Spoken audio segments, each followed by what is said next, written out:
Assalamualaikum warahmatullahi wabarakatuh. Perkenalkan, nama saya Rizka Putri Nuraihan. Saya ingin menjelaskan mengenai rangkuman webinar yang telah saya tonton. Berdasarkan hasil riset, menurut catatan Bank Dunia, Indonesia sebagai penyumbang nomor 2 produksi sampah ke laut dengan jumlah 3,22 juta ton. Sehingga kita memprediksi sampah plastik yang kita produksi sejumlah 480.000 hingga 1,29 juta metrik ton per tahunnya. Indonesia juga mendeklarasikan suatu hal pada forum yang berada di Jerman. Itu pemerintah Indonesia mendeklarasikan bahwa kita akan mengurangi sampah sebanyak 30%, penanganan sampah sebanyak 70%, pengurangan sampah plastik sejumlah 70% pada tahun 2025. Presiden telah menetapkan Perpres nomor 83 pada tahun 2018 tentang penanganan sampah di laut yang menjadi pegangan atau acuan buat kita untuk melakukan penanggulangan sampah. Ada beberapa tahapan atau strategi yang telah dilakukan dalam setahun terakhir ini, yaitu membangun gerakan nasional sebagai peningkatan kesadaran para pemangku kegiatan. Kedua, pengelompokan sampah yang berasal dari laut sehingga atom atau buangan sampah kapal. Yang ketiga, ada penanggulangan sampah di pesisir. Yang keempat, ada mekanisme pendanaan, penguatan kelembagaan, pengawasan penegak hukum, penelitian dan pengembangan. Kita juga membuat semacam sensor di tumpukan sampah untuk melihat pergerakan arus agar mengetahui bahwa sampah tersebut mendarat di mana. Selanjutnya, problematika sampah plastik dan kebijakan pengolahannya. Yang pertama, saya menjelaskan kebocoran sampah di laut. Menurut data, ada 6,8 juta sampah yang berpotensi untuk mencemari. 61% tidak terkumpul dan sebagian dari itu dapat mengalir ke laut.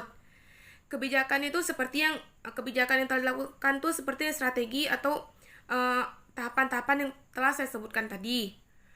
Selanjutnya, pemantauan pencemaran sampah di laut. Yang pertama, ada sumber pencemaran, yaitu dari limbah industri, limbah transportasi seperti buangan minyak atau oli bekas, limbah rumah tangga, tumpahan minyak dari kapal, sedimentasi, dan meningkatnya nutrien. Sampah laut, sampah yang berasal dari daratan, badan pesisir yang mengalir ke laut, ataupun sampah yang memang berasal dari lautan seperti limbah kapal. Sampah plastik adalah sampah yang susah untuk diurai. Dampak yang dapat kita hadapi jika laut tercemari, seperti dampak pada ekologi seperti rusaknya habitat mangrove, rusaknya terumbu karang, dan dari sisi ekonomi seperti menurunnya tingkat kunjungan turis, dan dari kesehatan dan estetika seperti penyebaran penyakit. Selanjutnya, tindak lanjut yang dilakukan ya seperti yang saya mengenai strategi dan tahapan tadi, dan juga di sini ada juga menambahkan mengenai pemasangan trust bom atau yang disebut jaring sampah. Riset pada tahun ini mengatakan bahwa terdapat begitu banyak sampah masker dan APD yang berada di laut. Jadi untuk saran saya untuk mengantisipasi atau menanggulangi sampah-sampah di laut ini dengan cara membuka sekolah atau kurikulum yang mengajarkan mengenai penanggulangan sampah. Yang kedua membuka bank sampah, atau setiap kita membuang sampah plastik kita akan mendapatkan uang sebagai kompensasinya. Yang ketiga adalah memberikan sosialisasi kepada masyarakat mengenai pentingnya menjaga laut agar dapat terus menunjang perekonomian masyarakat.